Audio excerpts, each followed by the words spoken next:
Bienvenue sur Trouver sa voie. Je suis Alban Mas, coach en évolution professionnelle et je te partage ma méthode pour construire ta carrière. Ce podcast reprend en replay les lives qui ont lieu tous les jeudis sur LinkedIn, YouTube et Twitch, avec des tutos, des conseils et surtout plein d'invités inspirants. Je te souhaite une très bonne écoute.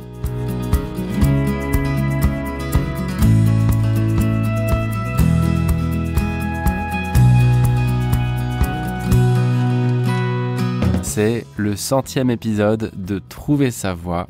Bienvenue à toi si tu écoutes ce podcast depuis peu. Bienvenue à toi si tu es là depuis le début. Et dans ce cas-là, un grand merci pour ta fidélité.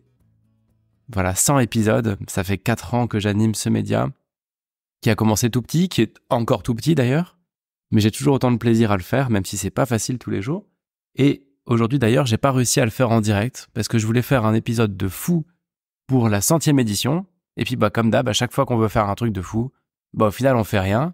Et donc, j'ai loupé le créneau du direct. Voilà pourquoi cet épisode sera seulement en replay.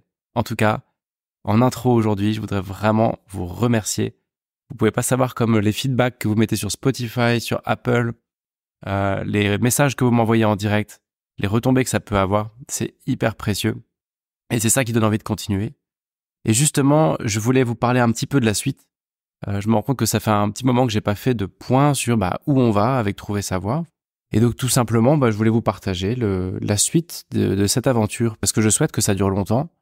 Et de temps en temps, ça fait du bien de lever la tête un peu hors de l'eau et de se dire mais où est-ce que j'emmène ce média? Et puis vous aussi d'ailleurs, où est-ce que vous voulez l'emmener? Alors, quelques petites nouveautés pour les 100 prochains épisodes, on va dire. Déjà, ils seront plus courts parce que je me suis remis à écouter des podcasts depuis peu et qu'est-ce que c'est long! Quand on écoute un épisode d'une quarantaine de minutes, 1 heure et demie, mais qu'est-ce que c'est long! Je ne m'étais pas rendu compte que je vous infligeais ça. Donc je vais essayer de raccourcir et je vais m'obliger à le faire parce que c'est trop long. La deuxième chose, c'est que je vais chercher un sponsor activement parce que comme j'ai pas beaucoup de temps dans mes semaines, ce média prend quand même beaucoup de place et il est temps que je quitte le bénévolat. Donc si vous avez des idées de sponsors, dites-vous qu'il y a à peu près 100 000 écoutes par an. Et puis, si vous voulez en parler à une entreprise, n'hésitez pas. Moi, je vais faire ma petite pub dans mon coin. Ce qui est sûr, c'est que je vais continuer à aborder des sujets liés à notre carrière et je vais essayer de continuer à le faire de façon pragmatique et aussi en évitant un maximum tout le bullshit qui va parfois un peu avec le coaching. Et ça, j'y tiens beaucoup et vous m'aidez à essayer de rester dans les clous quand je fais un petit écart, vous me rappelez à l'ordre et merci pour ça. Pour moi, c'est important d'amener du concret, du spécifique, de parler des choses sans forme et sans fioriture, et je vais continuer à le faire. Un projet qui était en suspens depuis quelques mois, c'était les live codev. L'idée, c'était de faire du coaching en direct sur LinkedIn, et c'est pas du tout oublié, c'est pas du tout mort, c'est juste que le temps de réunir la bonne équipe, ça prend du temps, donc autant tout seul, je vais plus vite, autant avec cette équipe-là, on ira plus loin. On va bientôt sortir du bois, c'est une affaire de semaines maintenant pour qu'on cale une première date, donc surveillez bien sur LinkedIn. Ça devrait bouger. Et puis peut-être une dernière nouvelle avant de se mettre au boulot. Et là, je ne vais pas parler du podcast, mais de mon activité professionnelle. Au fond, je me suis rendu compte que je n'avais jamais trop expliqué ce que je faisais comme boulot. C'est simple, je fais du bilan de compétences, je fais de l'outplacement, et puis en ce moment, je fais aussi de la préparation au bilan et aux entretiens professionnels. L'idée, c'est quoi? C'est que je suis convaincu qu'un salarié, un collaborateur qui sait où il va dans la vie, il va rester fidèle bien plus longtemps à son entreprise. Et donc, ce que je fais, c'est tout simplement d'accompagner les DRH ou les managers quand ils ont des équipes et des personnes qui veulent garder longtemps. L'idée, c'est d'aider ces personnes-là à savoir où elles vont dans la vie pour qu'ensuite, elles puissent essayer de se projeter longtemps dans l'entreprise. Donc, c'est une offre pro pour les entreprises. Et je le glisse ici parce que si tu m'entends et que tu as une entreprise ou que tu es DRH ou que tu connais des gens qui peuvent avoir des enjeux de fidélisation, ça marche plutôt bien. Et ça peut être un moyen, à moindre coût, de garder un talent que tu veux garder et tu sais pas trop comment. Voilà, je ferme la page, mais ça fait partie des sujets qui m'animent en ce moment. Bon, allez, ça fait déjà 4 minutes, j'ai dit que j'allais raccourcir les épisodes et ça fait 4 minutes que je vous raconte ma vie, donc je me mets au boulot. Quelles sont les 3 erreurs à éviter si tu cherches ta voie? Il y en a évidemment bien plus, mais ici, j'ai essayé de lister celles qui sont, à mon sens, les plus problématiques, celles qui t'empêchent le plus de trouver le boulot qui te convient bien. Attention, quand je dis trouver sa voie, je parle pas d'un truc vocationnel, ésotérique ou spirituel, etc. Je parle vraiment tout simplement d'être payé et d'être bien payé, voire très bien payé, à être toi-même. Pour moi, depuis le début, le boulot parfait, c'est très simple. C'est je suis bien payé pour faire ce que je fais naturellement et ce que je ferais même si j'étais rentier ou rentière. En gros, c'est ça, trouver sa voie, à mon sens. Et donc, je vais te partager 3 éléments qui, par l'expérience, moi, depuis une quinzaine d'années maintenant que je traite ces sujets-là et que j'expérimente, je me rends compte qu'il y a 3 blocages fondamentaux. Et je vais terminer par le meilleur, évidemment, pour que tu écoutes jusqu'au bout. Et donc, ça va monter crescendo. Voilà. Puis à la fin, pour fêter les 100 épisodes, je mettrai une petite musique qui me tient à cœur. Mais à la fin de l'épisode, parce que c'est toujours un peu relou quand on écoute un podcast et que le podcasteur te plaque une musique en plein milieu, alors que ce que tu es venu chercher, c'est du contenu. Donc, au boulot. La première erreur, à mon sens, qu'on fait quand on cherche sa voie, c'est qu'on la cherche pas vraiment. Il est possible que tu te dises, ok, j'aimerais bien trouver un super job, j'aimerais bien m'éclater dans ma carrière, mais t'as pas vraiment décidé de le faire. Et tu ne crois pas vraiment que c'est possible. Et à ta défense, grosso modo, la société nous dit plutôt c'est pas possible. Parce que le message que nous renvoie notre éducation, nos parents, nos amis, notre famille, l'école et la société, c'est s'emmerder au boulot, c'est complètement normal, c'est la base. Et puis il y a quelques heureux élus, mais tu n'en fais pas partie, qui s'éclatent dans leur boulot, que tu vas trouver sur LinkedIn, sur Insta, qui font 1 million d'euros de chiffre en 1 an, qui vivent à Bali sur un hamac et c'est trop cool. Mais en gros, à part pour ces happy few dont tu ne fais pas partie, eh bien pour toi, le chemin, c'est normal que tu te fasses un peu chier au taf. C'est ça le message en gros qu'on entend. Et d'ailleurs, quand on commence à dire à ses amis et à d'autres personnes, j'ai plutôt envie d'être bien payé à aimer mon job, je suis en train de rentrer dans une démarche de réflexion, assez souvent, on va gêner les gens. Parce qu'on va bousculer les habitudes, et la plupart des gens sont pas spécialement heureux dans leur vie professionnelle, et donc ils vont commencer à être un peu inquiets du fait que vous, vous avez décidé d'être bien payé et d'aimer ce que vous faites. Et donc, quand tu vas commencer à sortir du bois en disant je cherche ma voie pro, j'ai vraiment décidé de trouver mon truc, de trouver en tout cas un boulot qui me plaît, eh bien, les gens vont plutôt avoir tendance à te mettre des bâtons dans les roues qu'à t'aider. Parce que, au fond, tu vas commencer à poser un peu problème à tous ceux qui s'ennuient et qui disent mais en fait c'est normal de s'ennuyer. Et si tu commences à prouver par ta vie que c'est possible de s'éclater au boulot, en fait tu vas commencer à créer de l'inconfort, voire de la jalousie. Donc même des gens qui t'aiment beaucoup vont peut-être ne pas être très supportifs dans cette démarche. Donc la première erreur, ce serait de croire que ce n'est pas pour toi, de croire que ce n'est pas possible de t'éclater au boulot ou de trouver ta voie, sans parler d'un truc non plus.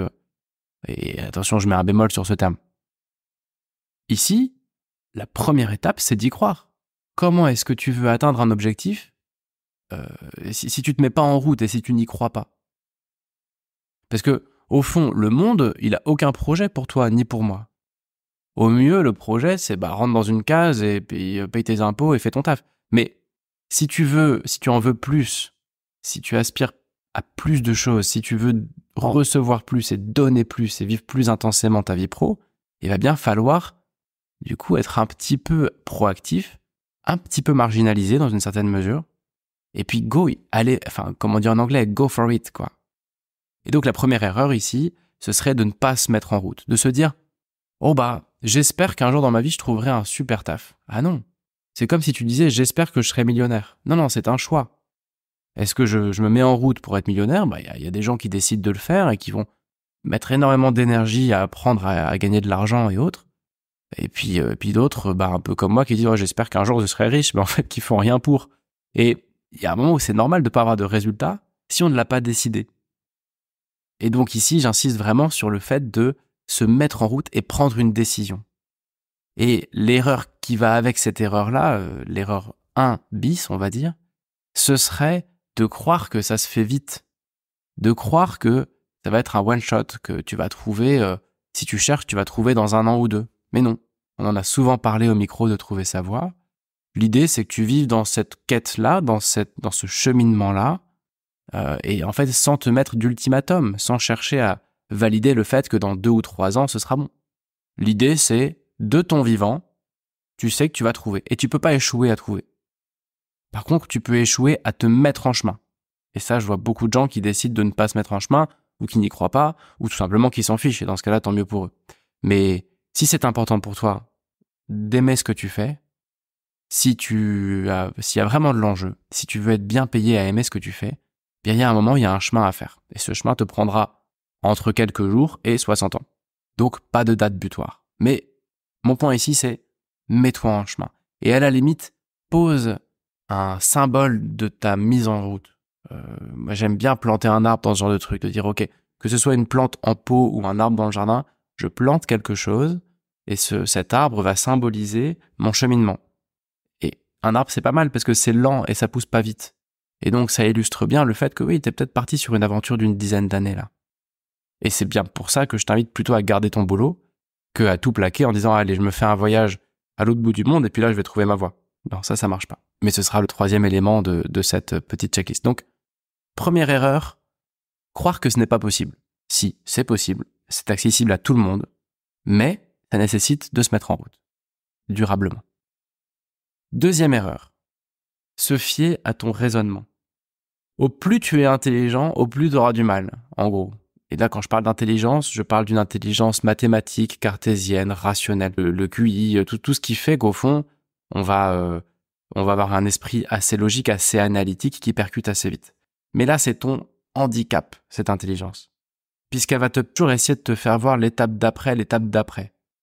Et donc, à peine auras-tu une idée, qu'en fait, tu vas extrapoler sur l'étape d'après, tu vas voir que soit ça gagne pas, soit c'est pas possible, soit en fait l'étape d'après, elle ne te plaît pas tant que ça, même si la première étape te plaisait, etc., etc. Donc en fait, ton cerveau, il va mouliner, et à chaque fois qu'il va mouliner, il va te faire reculer d'un pas. Donc ici, vraiment en matière d'orientation, heureux les imbéciles. L'idée, c'est laisse parler ton intuition. Et il y a des gens qui n'ont pas d'intuition, et c'est pas de bol, désolé pour vous, va falloir bosser dessus, ou vous faire aider. Et puis il y a des gens qui ont beaucoup d'intuition, et puis qui n'ont pas beaucoup d'analyse. Moi, je suis plutôt comme ça. Mais dans ce cas-là, il faudra se faire aider sur la concrétisation du projet, sur le plan d'action, une fois qu'on sait où on va. Mais en tout cas, ici, si je résume, l'idée, c'est de faire l'inverse de ce qu'on fait naturellement. Naturellement, c'est quoi? C'est je regarde ce qui est possible, et dans ce champ des possibles, ensuite, je fais un choix un peu intuitif pour essayer de prendre la meilleure option ou la moins pire. Ce que je t'invite à faire, donc, c'est plutôt l'inverse, et personne ne le fait comme ça, c'est tout est possible. Alors, je sais que c'est pas vrai, mais tout est possible. Et ensuite, ça va te faire explorer des choses que tu te serais interdit si tu avais mis trop de rationnel. Et une fois que tu vas les explorer, là, ton cerveau va te servir à dire, ok, je veux être sage-femme, ça va me coûter 150 000 €. Cerveau, aide-moi à trouver des solutions par rapport à ça, des solutions rationnelles. Je prends un cas réel ici, c'est pour ça que je parle de sage-femme. Mais c'est voilà une personne qui est cadre dans une boîte, qui va devenir sage-femme. Et si elle avait commencé à partir de son rationnel, mais jamais elle l'aurait fait. Donc elle a bien démarré par son intuition, eu cette idée-là, elle est allée confirmer cette idée, et puis maintenant son cerveau il lui sert à trouver les sous en fait, et à trouver les dispositifs, etc. Donc je sais pas si je suis très clair, mais en résumé ici, l'erreur à ne pas faire, c'est de conceptualiser, de réfléchir, d'essayer d'analyser la situation de façon trop poussée et de réfléchir aux tenants et aux aboutissants des pistes que tu vas identifier. La quintessence de cette erreur, ce serait de prendre 5 pistes qui t'intéressent et de faire ton bon vieux tableau avec des plus et des moins et de voir laquelle est la meilleure et laquelle est la moins bonne. Ça, c'est l'antithèse de ce qui marche. Parce que l'ennui, c'est que tu vas choisir entre la peste et le choléra. Ce que je t'invite à faire, c'est partir d'un monde où tout est possible, faire émerger donc des pistes qui sont par nature irrationnelles, donc non réalistes. Et comme je le disais, sur le terrain ensuite, et en échangeant avec des gens et en réfléchissant, et en utilisant ton intelligence, aller rendre ces pistes moins irréalistes ou réalisables. Mais si de prime abord, c'est ton cerveau qui pilote, tu vas droit vers le malheur. Tout simplement. Parce que ton cerveau, il est pas là pour te rendre heureux ou heureuse. Ton cerveau, il est là pour te protéger et pour que t'évites de faire des bêtises. Mais le brief de cet épisode, c'est pas comment est-ce que je vis ma vie sans faire de bêtises. Le brief de cet épisode, c'est comment est-ce que je trouve ma voie. Comment est-ce que je m'éclate au boulot. Et ça va nécessiter une exploration un petit peu au-delà du rationnel. En tout cas, c'est ce que je pense, évidemment. Le débat est toujours ouvert. Donc, première erreur, c'était de ne pas y croire et de ne pas vraiment se mettre en chemin. Et de se dire, oui, ce serait bien, mais en fait, je me suis pas vraiment mis en route. Deuxième erreur, ce serait de trop utiliser ton rationnel et ton intelligence et d'essayer d'analyser les choses. Il n'y a pas besoin d'analyser quoi que ce soit. Si on cherche un bon boulot, c'est plutôt une question d'expérimentation. Mais je vais y revenir. Troisième erreur que je t'invite à éviter à tout prix, et c'est la plus importante. Et d'ailleurs, quand j'ai préparé cet épisode, je voulais faire seulement un truc sur cette erreur-là, puis après je me suis dit, non, je vais broder un peu. Mais ça, ce qu'on va voir maintenant, c'est l'élément clé de cet épisode. La punchline qui va avec, c'est « la clé n'est pas en toi ». Je répète, la clé n'est pas en toi. Alors, ça peut paraître un peu bizarre, un petit peu décevant, un coach qui dit que j'ai pas les clés en moi. Oui, c'est un peu tout le problème du coaching. C'est que dans le coaching, on va révéler ce que tu as au fond de toi. Mais ici, le problème, c'est que tu n'as rien au fond de toi, sinon tu serais déjà en train d'aller vers ça. Si tu savais au fond de toi vers où tu veux aller, un peu de coaching ou un peu de thérapie ou je ne sais quoi, hop, ça révélerait le truc. Mais l'ennui, c'est que si tu écoutes cet épisode, il est très peu probable que tu aies la solution en toi. Et c'est probablement un autre problème que tu as, c'est que tu n'as vraiment juste pas d'idée de ce qui est fait pour toi. Tu sais pas. Et donc, se dire que oui, on a les clés en nous, qu'en fait, il suffit d'une introspection très poussée et puis on aura nos réponses, non, c'est pas vrai. Et c'est d'ailleurs pour ça qu'à la fin d'une phase d'introspection de bilan de compétences, on n'est pas plus avancé.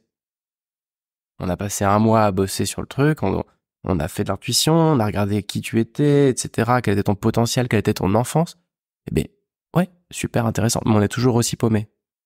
C'est pour ça que les gens qui partent faire un tour du monde en se disant « Ok, je vais prendre du temps pour réfléchir et puis j'aurai la solution en rentrant », ils reviennent toujours aussi paumés. C'est pour ça que la personne qui va se faire 10 jours de méditation pour trouver sa voie ou pour trouver des réponses professionnelles va revenir toujours aussi paumée. Ici, mon message, c'est de dire la clé n'est pas en toi, elle est ailleurs, mais par contre, évidemment, le trésor, il est en toi. Le coffre, il est en toi. Le seul problème, c'est que tu n'as pas la clé pour l'ouvrir. Et c'est pas en te regardant le nombril et en faisant de la sophrologie, de la méditation, de l'hypnose et du machin que que cette clé elle va apparaître par miracle. La clé, elle est juste pas là. Et donc, la limite du coaching, et c'est d'ailleurs bien pour ça que c'est si dur de faire du coaching d'évolution professionnelle ou d'orientation professionnelle, c'est que c'est pas juste une question de se poser les bonnes questions et de débloquer ce qui était bloqué. Non. 9 fois sur 10, il y a rien qui est bloqué. C'est juste qu'on sait pas. Et puis 1 fois sur 10, en effet, il y avait quelque chose qui était bloqué, on le débloque et là, ça y est. Ah, je sais que enfin, en fait, je me suis avoué que enfin, j'avais le droit d'être prof et j'ai toujours rêvé de l'être. Ou que enfin, j'avais le droit de gagner beaucoup d'argent. Ok, pour 10% des gens, ça va être ça. Il fallait débloquer un truc, on l'a débloqué, super. Ou cette personne l'a débloqué par elle-même, super. Mais pour 90% d'entre nous qui cherchons notre voie pro, mais il y a juste pas trop de blocage, c'est juste qu'on en sait foutrement rien, pardon du terme. Et donc, quand c'est comme ça, l'idée c'est que la clé, elle est à l'extérieur de nous. Et c'est ça tout le problème, toute l'erreur. C'est qu'on peut avoir tendance, on a tous tendance, à multiplier les tentatives pour essayer de trouver les réponses en nous. Et je vais essayer de lister, j'ai pas trop préparé ma liste, mais comme ça, un peu au feeling, on va faire des tests dans les magazines, on va faire des tests de personnalité, on va faire des retraites de méditation, on va partir au bout du monde, on va... qu'est-ce qu'on va faire d'autre? Tiens, on va se mettre des ultimatums en disant « Ok, allez, là, je fais ça, dans 1 mois, je sais, j'ai trouvé la réponse. » On va aller voir des coachs pour aller se faire parler ce qu'on a au fond de nous, toutes nos croyances. On va aller voir des thérapeutes pour revisiter notre enfance. Mais oui, mais tout ça, c'est bien. Mais la clé, elle est quelque part ailleurs. Tout ça, c'est bien si la réponse est déjà en toi et qu'elle ne sort pas. Mais comme je le disais, pour la plupart d'entre nous, la réponse n'est pas en toi. Assumons-le. Ce qui est en toi, c'est le trésor, c'est le potentiel. Et donc la clé, elle est où? Eh bien, à mon sens, la clé, elle est quelque part dans le monde. Ce sont des êtres humains qui l'ont, en fait. Et c'est bien pour ça que j'arrête pas depuis 4 ans de parler de rencontres dans ce média. C'est que ce qui va révéler le trésor que tu as en toi, c'est une autre personne.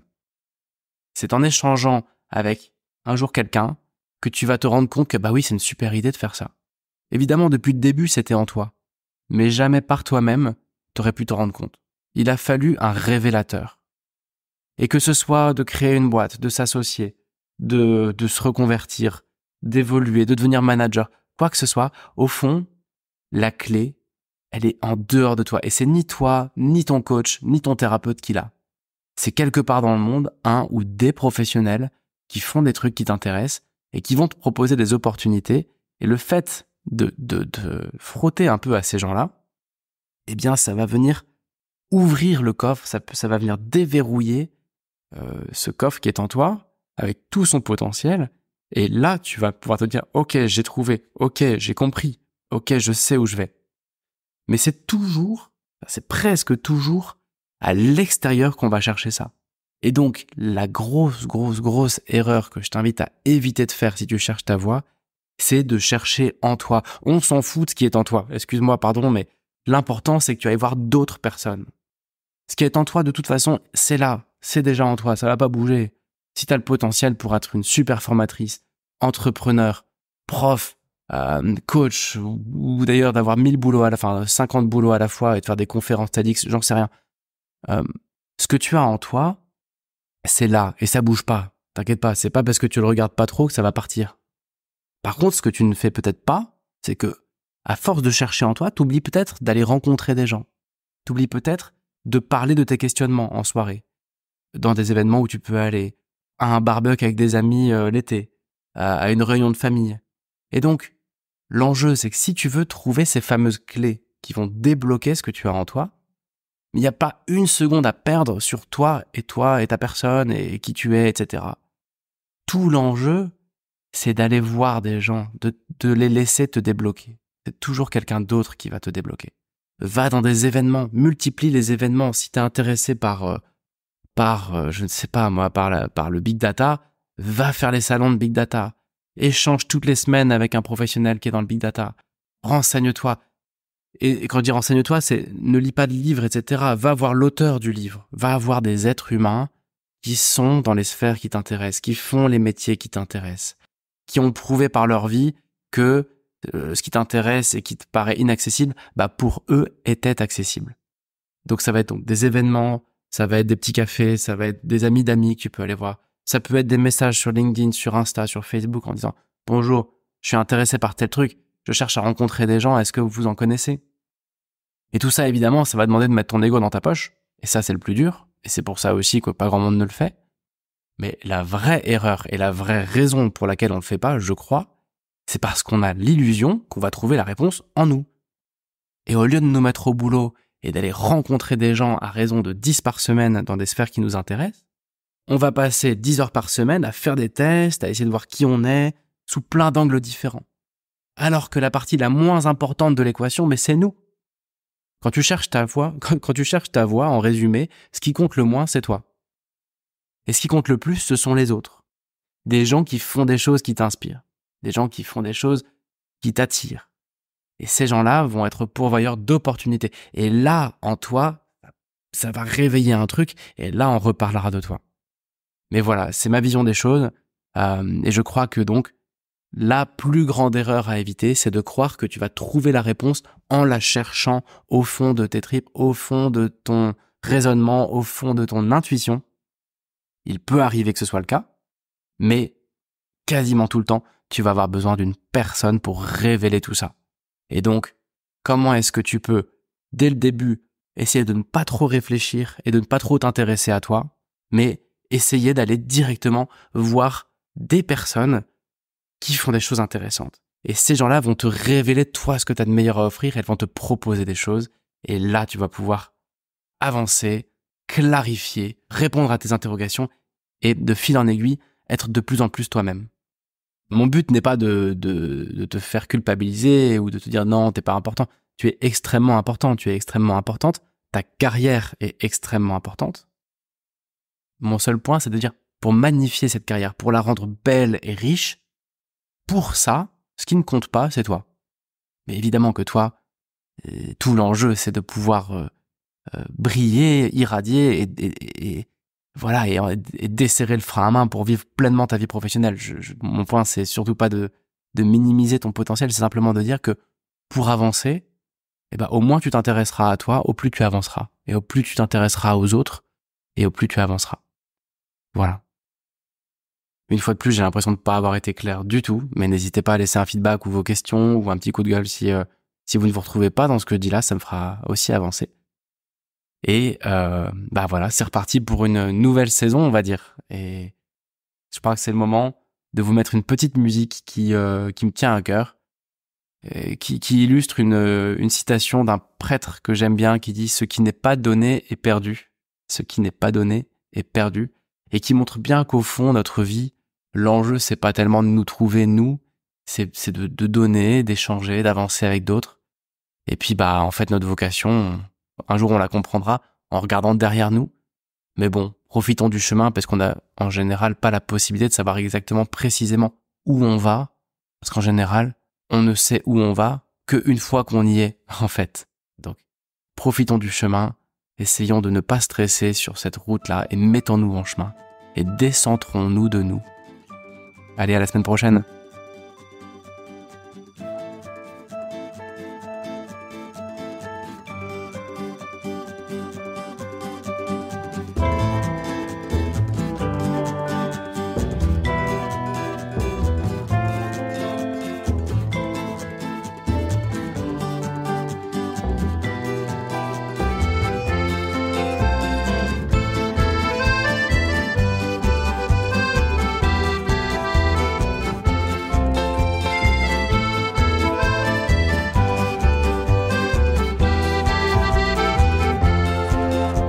Je m'arrête un instant pour te parler de ma vie, juste comme ça, tranquillement, dans un bar rue Saint-Denis.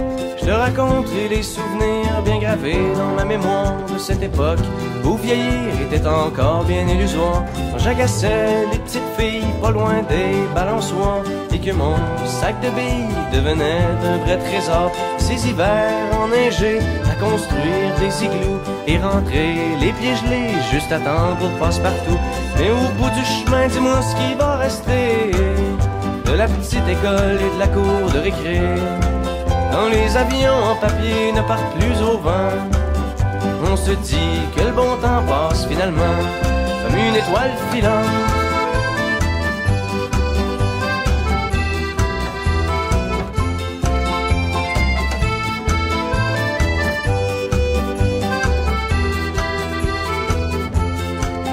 Si je m'arrête un instant pour te parler de la vie, je constate que bien souvent on choisit pas mais on subit, et que les rêves des ticus s'évanouissent ou se refoulent dans cette réalité crue qui nous embarque dans le moule.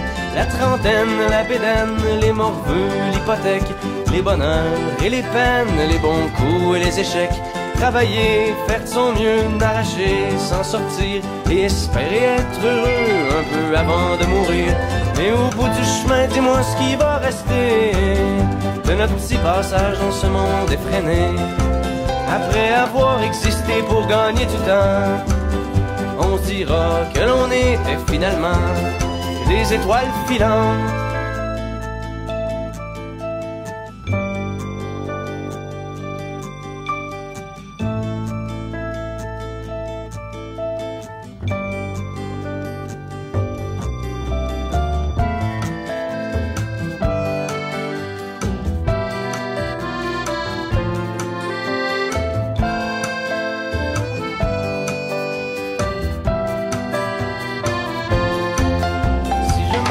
Un instant pour te parler de la vie, juste comme ça, tranquillement, pas loin du carré Saint-Louis. C'est qu'avec toi je suis bien et que j'ai plus le goût de m'en faire. Parce que tu sais, voir trop loin, c'est pas mieux que regarder en arrière. Malgré les vieilles amertumes et les amours qui passent, les chums qu'on perd en brume et les idéaux qui se cassent, la vie s'accroche et renaît comme les printemps reviennent dans une bouffée d'air frais qui apaise les cœurs en peine. Ça fait que si à soir t'as envie de rester avec moi, la nuit est douce, on peut marcher. Et même si on sait bien que tout dure rien qu'un temps, j'aimerais ça que tu sois pour un moment mon étoile filante.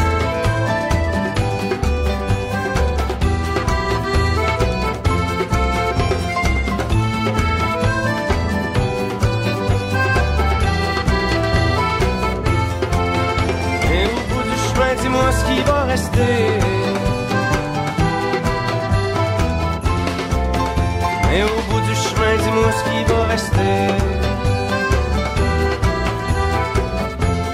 que des étoiles filantes.